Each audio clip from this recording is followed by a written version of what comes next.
우리 믿음으로 크게 화답합시다. 할렐루야. 아멘. 오늘 하나님을 열애함으로 하나님께 예배하신 여러분들을 사랑하고 축복합니다. 또 각자의 처소에서 온라인으로 예배하시는 분들 사랑하고 축복합니다. 또 코로나로 인해서 또 참석하지 못하셨다가 또 건강하게 회복돼서 오늘 예배를 참석하신 분들 뵙게 돼서 너무 감사하고 축복합니다. 또 여행 갔다가 또 돌아오신 분들도 계시고, 엄순례 집사님 오늘 예배 참석하셨습니다. 반갑습니다. 감사합니다. 지난 한 주간 또 홍수로 인하여서, 폭우로 인하여서 많은 피해를 입었습니다. 폭우로 피해를 입으신 분들께 하나님의 위로하심이 함께 하시기를 기원드리겠습니다. 그리고 도움이 필요한 부분이 있다면 언제든지 교회에 요청해 주시면 교회가 도울 수 있는 모든 것을 동원해서 성심성의껏 돕도록 하겠습니다. 이번 한 주간도 비에 피해 입지 않도록 잘 주의해 주시기를 부탁드리겠습니다. 올해는 8.15 광복 77주년이 되는 해입니다. 일제강점기의 총과 폭탄으로 일제와 맞서 싸우신 독립투사들도 있지만 글과 문학을 통하여 독립운동의 정신을 고양시키고 일제에 항거하신 분들도 계셨습니다. 대표적으로 윤동주 시인이 있습니다. 그래서 오늘은 윤동주 시인의 생애와 작품들을 통하여 우리 신앙인의 자세에 대하여 함께 고찰해 보고자 합니다. 윤동주 시인이 쓴 작품들을 보면 공통적으로 깔려있는 정서가 있습니다. 그것은 바로 부끄러움입니다. 한국인들이 가장 좋아하는 시이죠. 윤동주의 서시에도 그 부끄러움이 표현되어 있습니다. 화면을 한번 보시면, 죽는 날까지 하늘을 우러러 한 점 부끄러움 없기를, 잎새에 부는 바람에도 나는 괴로워했다. 별을 노래하는 마음으로 모든 죽는 것을 사랑해야지. 그리고 나한테 주어진 길을 걸어가야겠다 라고 노래하고 있습니다. 윤동주 시인은 죽는 날까지 하늘을 우러러 부끄러움 없기를 노래했습니다. 여러분은 언제 부끄러움을 느끼시나요? 다른 사람들은 대학을 갔는데 나는 대학을 못 갔다든지, 다른 사람들은 명품 가방을 들고 다니는데 내 가방은 볼품이 없다든지, 갑자기 나오는 바람에 제대로 씻지 못하고 화장도 못했을 때 우리는 부끄러움을 느끼게 되는 것 같습니다. 그러나 윤동주 시인이 말하고 있는 부끄러움은 그런 부끄러움이 아니었습니다. 윤동주 시인의 부끄러움은 철저한 자기 성찰에서 나왔던 부끄러움이었습니다. 1939년 11월에 창씨 계명령이 공포되었습니다. 연희전문대학교 2학년생이었던 윤동주는 창씨 계명에 대하여 심각한 고민을 하게 됩니다. 그러나 1940년 4월부터 창씨 계명령은 더욱더 강력해졌고 윤동주도 어쩔 수 없이 히라누마 도주로 계명하게 됩니다. 그리고 윤동주 시인이 어쩔 수 없이 창씨 계명을 한 이후에 쓴 시가 있습니다. 그 시의 제목이 자화상이라는 시입니다. 한번 읽어드리겠습니다. 산 모퉁이를 돌아 논가 외딴 우물을 홀로 찾아가선 가만히 들여다봅니다. 우물 속에는 달이 밝고 구름이 흐르고 하늘이 펼치고 파란 바람이 불고 가을이 있습니다. 그리고 한 사나이가 있습니다. 어쩐지 그 사나이가 미워져 돌아갑니다. 돌아가다 생각하니 그 사나이가 가엾어집니다.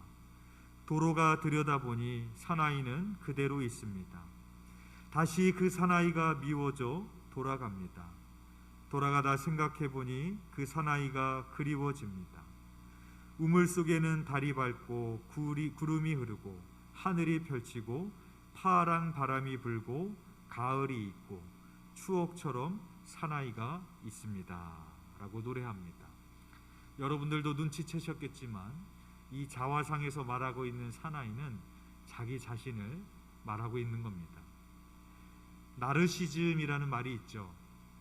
히랍 신화에 나오는 나르시스라는 젊은이가 연못에 비친 자신의 모습에 흠뻑 빠져서 죽은 이야기로 유래된 말입니다. 나르시스는 연못에 비친 자신의 모습을 보면서 자기 연민, 자기 사랑에 도취되었습니다. 그러나 윤동주 시인은 우물에 비친 자신의 모습을 들여다보면서 자기 연민, 자기 사랑에 빠졌던 것이 아니라 자기 자신이 미워 보였고 자기 자신이 가엾어 보였고 그렇게 자기 자신을 불쌍해 보인다라고 그렇게 노래했습니다. 왜 그렇겠습니까? 일제강점기에 어쩔 수 없는 상황이었지만 창씨개명을 한 자기 자신을 보면서 무엇 하나 할 수 있는 것이 없는 자기 자신을 보면서 자기 자신을 부끄럽게 여겼기 때문입니다. 윤동주 시인의 신앙을 한마디로 말한다면 부끄러움의 신앙입니다. 성숙한 그리스도인으로 살아가기 위해서는 부끄러움이 있어야 됩니다. 그 부끄러움은 자기 자신을 돌아보고 성찰하는 사람에게만 가능한 것이요, 그 부끄러움은 하나님 앞에 참된 회개로 나아가게 해줍니다. 성경에서 부끄러움과 관련하여 두 인물을 생각해 볼 수 있습니다. 첫 번째는 아담입니다. 아담의 타락 이후에 그가 처음 겪었던 감정이 부끄러움이었습니다.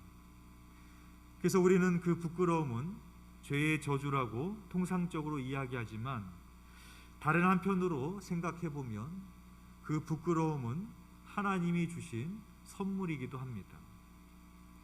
왜냐하면 우리는 부끄러움 없이 죄를 직면하고 하나님 앞에 나아갈 수 없기 때문입니다. 하지만 아담은 그 부끄러움을 회피하고 자신의 책임을 하와에게 전가시켰습니다. 오직 부끄러움을 직면한 사람이어야만 진실한 회개와 함께 하나님과의 올바른 관계로 나아갈 수 있습니다. 부끄러움과 관련하여 생각할 수 있는 두 번째 인물은 다윗입니다. 다윗은 우리아의 아내 밧세바를 간음하고 우리아를 전쟁터로 몰아넣어 간접적인 살인죄를 저질렀던 사람입니다. 그럼에도 불구하고 다윗이 하나님의 마음에 합한 자로 살 수 있었던 것은 그는 언제나 자신의 연약함과 부끄러움에 직면했던 사람이었기 때문입니다.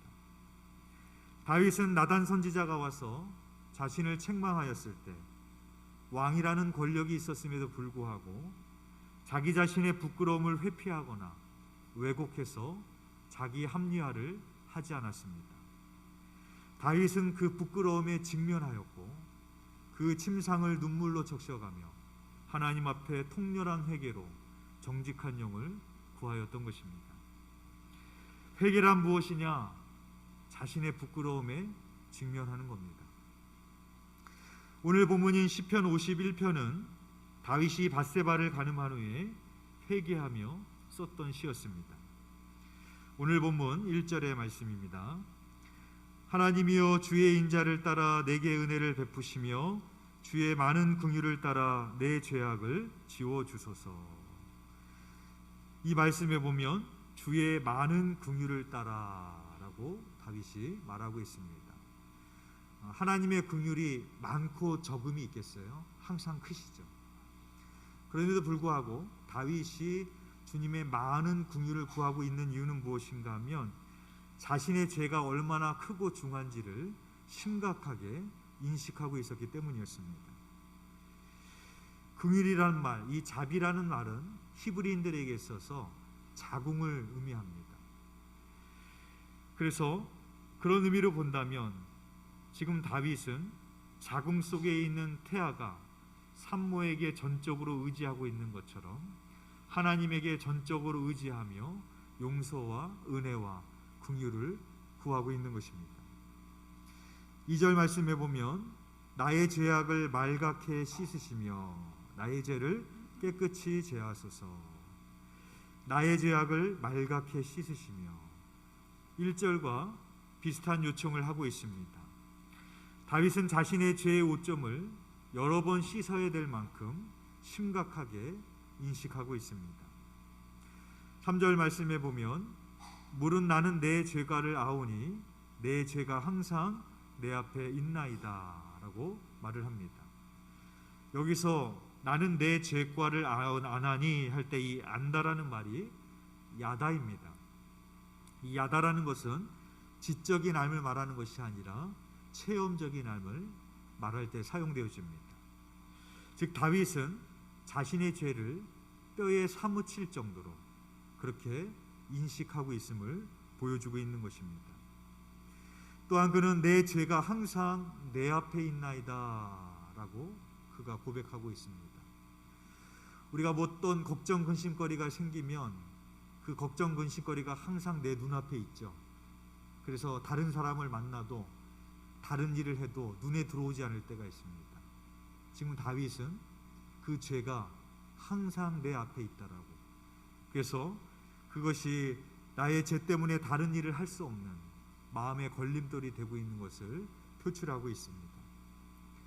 4절 말씀에 보면 내가 주께만 범죄하여 주의 목전에 악을 행하였사오나 주께서 말씀하실 때 의로우시다 하고 주께서 심판하실 때 순전하시다 하리이다. 내가 주께만 범죄하여, 이 말은 내가 하나님께만 범죄하고 사람에게는 범죄하지 않았다, 그런 말을 하고 있는 것이 아닙니다. 이 표현은 범죄에 대한 다윗의 의식을 잘 보여주고 있는 대목입니다. 범죄의 1차적인 대상은 비록 사람일진 몰라도 범죄는 근본적으로 하나님을 향한 것입니다. 따라서 인간에게 죄를 짓기 이전에 먼저 하나님께 죄를 짓는 것입니다. 다윗에게 있어서 바로 그러한 의식이 있었다라는 것입니다. 그래서 요셉이 보디발의 아내가 유혹을 했을 때 이렇게 말합니다. 내가 어찌 이 큰 악을 행하여 하나님께 죄를 지으리까 하며 거부합니다. 즉 요셉은 그것이 보디발에게 죄를 짓기 이전에 먼저 하나님께 죄를 짓는 것으로 보았다라는 것입니다. 이어서 7절 말씀에 보면 우슬초로 나를 정결하게 하소서 내가 정하리이다.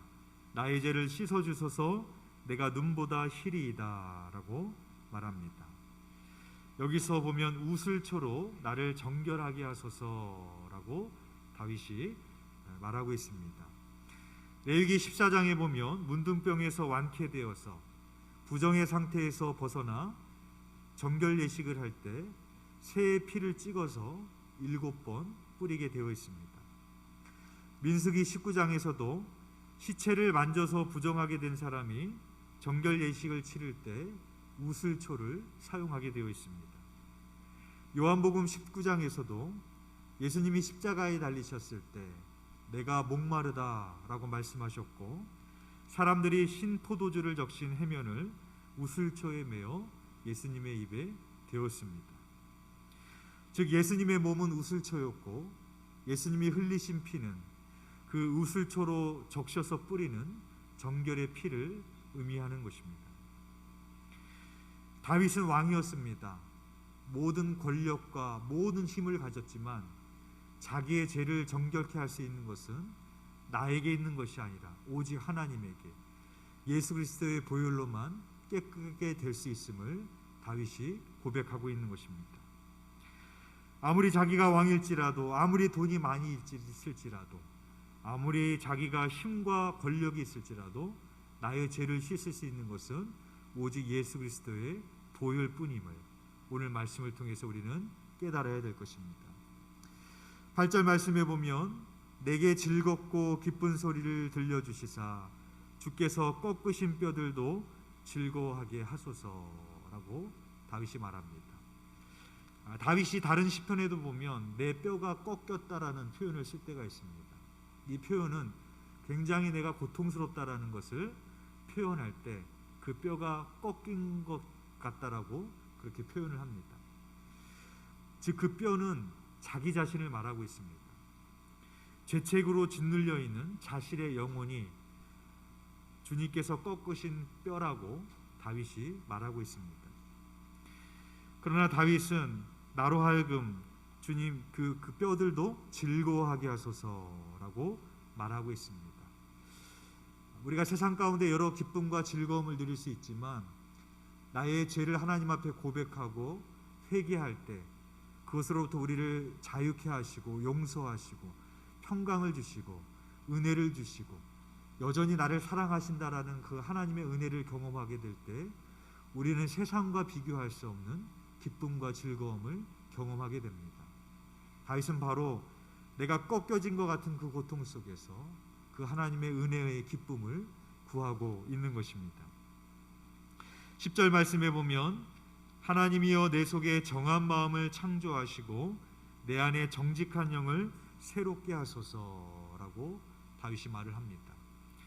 내 속에 정한 마음을 창조하시고, 내 속에 정한 마음을 주십시오라고 할 수도 있는데 창조해달라고 다윗은 말하고 있습니다. 창조는 무엇입니까? 무에서 유를 만드는 겁니다.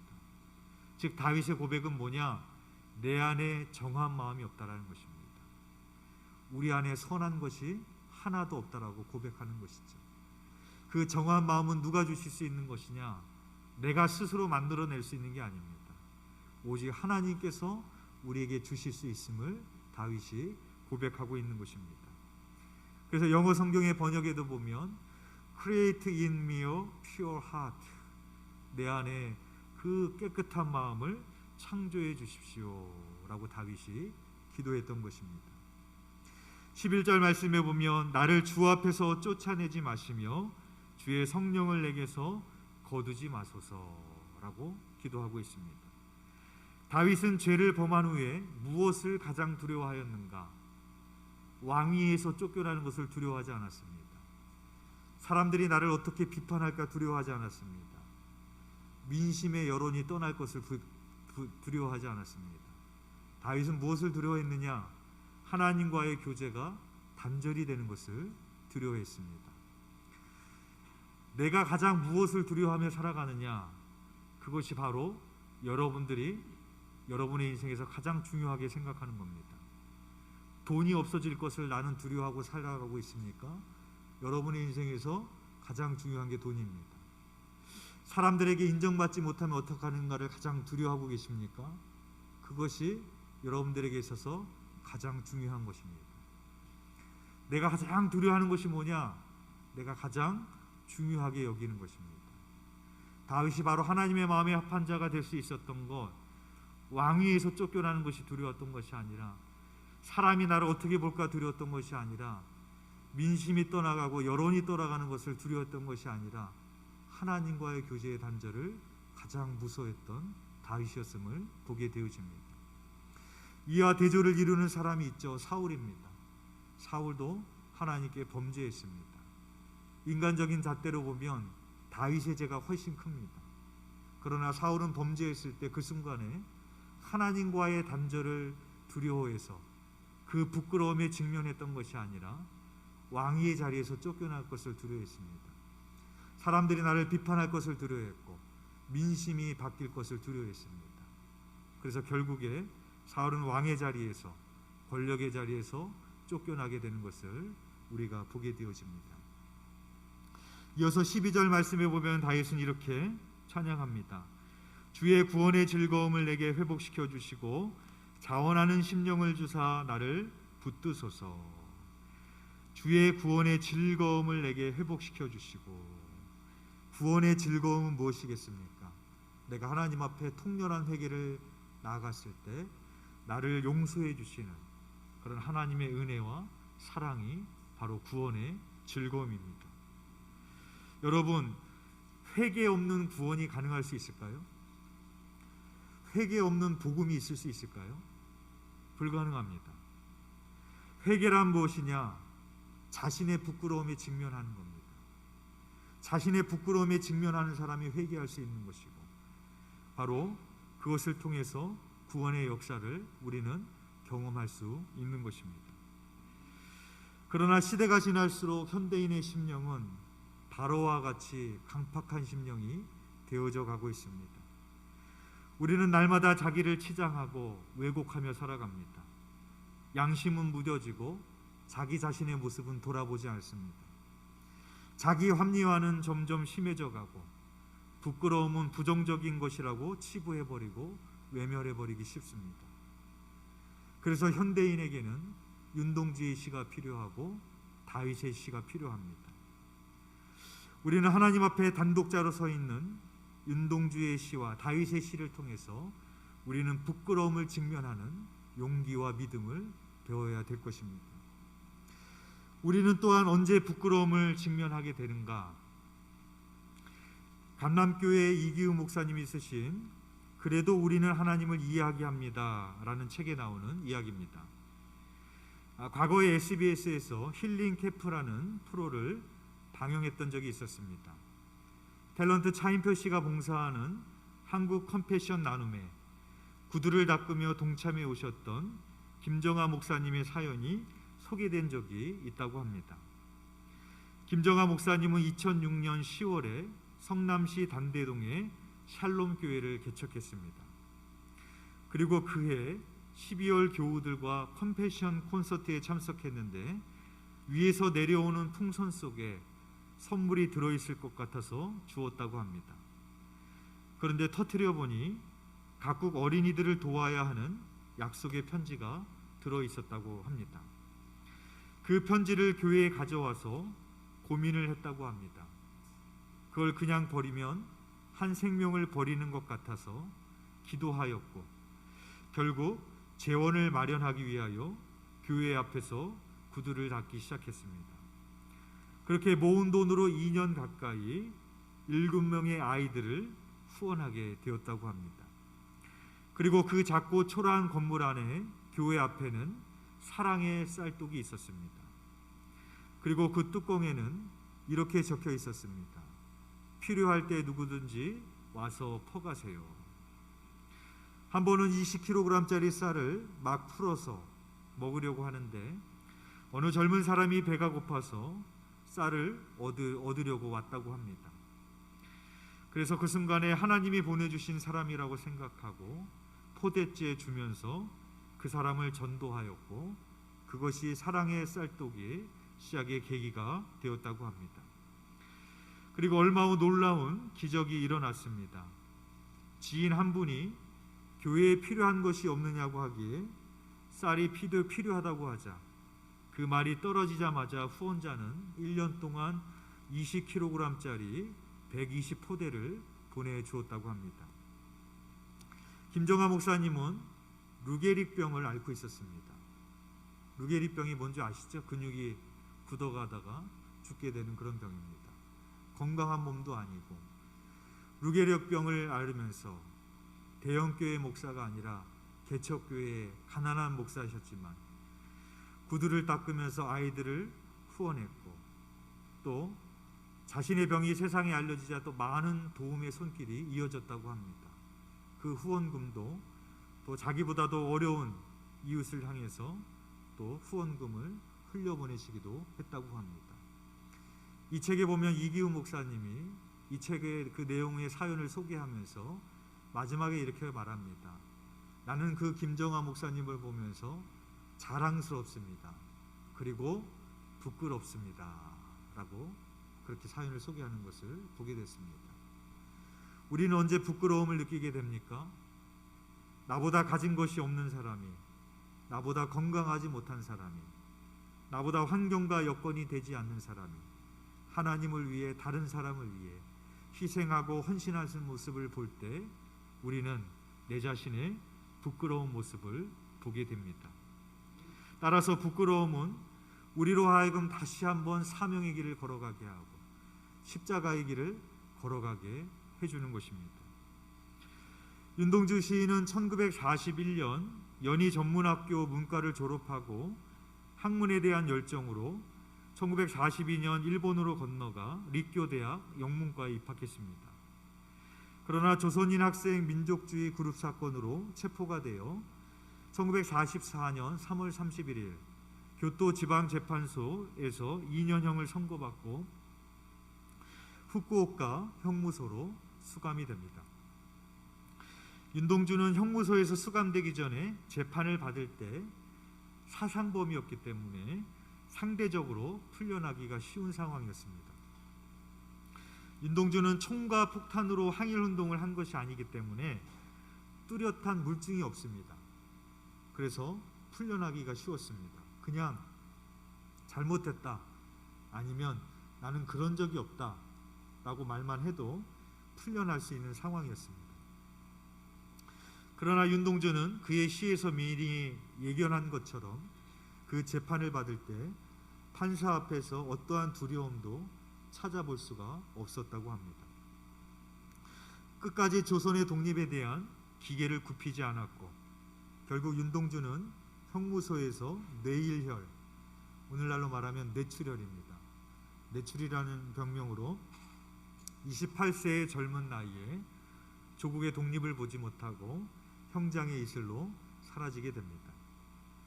윤동주의 정확한 사망 원인이 밝혀지지 않고 있는데, 사망하기 전에 이름 모를 주사를 강제로 맞았다고 합니다.